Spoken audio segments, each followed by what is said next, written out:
there was this moment I was in college still. I went to Duke University. Yeah. I drove to South by Southwest in Austin, Texas. Yeah. And we just drove out there, and I had a couple showcases lined up, but nobody really knew who I was. Yeah. And I had printed up, I think 50 or 100 mixtapes, CDs. I was handing them out to strangers.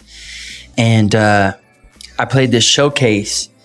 And a showcase, for people that don't know, it's a party put on by a brand, probably outside of South by Southwest, and they'll have 10 artists play 1 or 2 songs here, showcasing new talent. Yeah.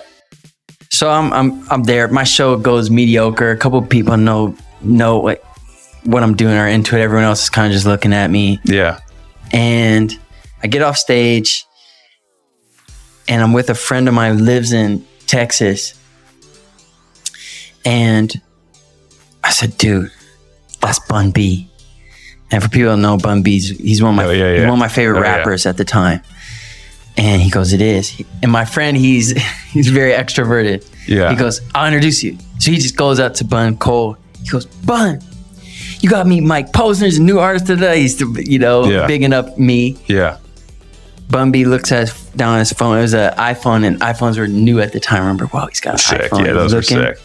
And I think, oh man, he's just ignoring them. Yeah. He goes like this, and then he smiles, his big teeth. He goes, this Mike Posner? He turned, plays a song, and he had it was before streaming, he had my song downloaded. That's sick. That was it. That was a beautiful moment. There was a lot of other moments, but that's the first one that came to mind. And then how long of from when you released, Cooler Than Me, or how quick was that come up? Jeez, man, it depends how you measure it. You know, in your head, I guess. From the point where you were I'm just trying to grind it out to whoa. I started doing music when I was 8. Mm-hmm. I started writing songs, and at this time, the time of the last story, Bun B, I'm 22, so it's already 12, 14 years. Yep. So in that respect, very slow. But once it started to catch on, my life started to change pretty quick. Mm-hmm. And I was completely overwhelmed, man. I bet. I was a shy and kind of dark, moody kid. And to then all of a sudden have all that attention was very uncomfortable for me. I loved it, but I hated it. Yeah. But I loved it, but I hated it. What's up, Devin? So you kind of had to be on. That wasn't natural for you. No, it wasn't natural at all. And my life, in some respects, exploded, and my mission and my career and my finances. And then in other respects, it kind of fell apart. Yeah. My relationship with my family got very strained. And my relationship with myself just got, it's totally... I was walking around with Louis Vuitton belts, and my friends call it bicep because all I lifted in the gym was arms, and I just thought I was, I was the best thing, since sliced bread, and I thought the world revolved around me. Well, probably everyone was telling you that too, in a way. Not so much explicitly, but when you're an artist, this is true of any artist. You go on tour. Yeah. You live with the people that work for you. Yeah. So when you live, it's not like a normal job where you go home.